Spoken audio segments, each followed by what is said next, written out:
Na pia kuna kiongozi nimeona kwamba mwananchi kuna hisia za kwake ya kutoa. Sijui unazungumziaje swala hili la maendeleo pia vile vile kwa ujumla na viongozi ambao wako katika serikali na ambao wapo lakini wapo kwenye vitu. Unaweza kuwa na wito gani kwao tukielekea uchaguzi wa mwaka 2027? One term. Mimi ripoti yangu inaenda kwa Governor Baraza. Governor one term. Alafu hizi light zetu ushughulikieko. Tuko kwa giza, tumechoka kuibiwa. Ni hayo tu.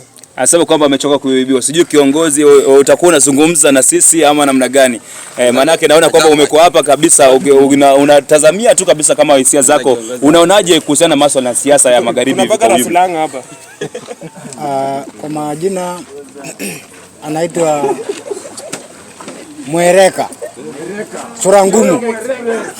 Sasa nimesema masuala ya uchaguzi. Huo jamaa anaitwa Baraza ametunyanyaza yani ya kutosha yani. Umeona? Ametunyanyaza ya kutosha.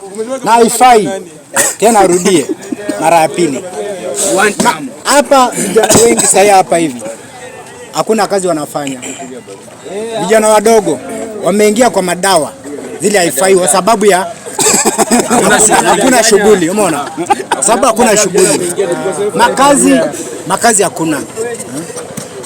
Kijana analakoza hata kitu ya kukula, anaenda anaiba kitu ya wenyewe kwa sababu ya kazi ya polisi. Sasa kitu chenye mimi nasema, mambo yangu ni kidogo tu.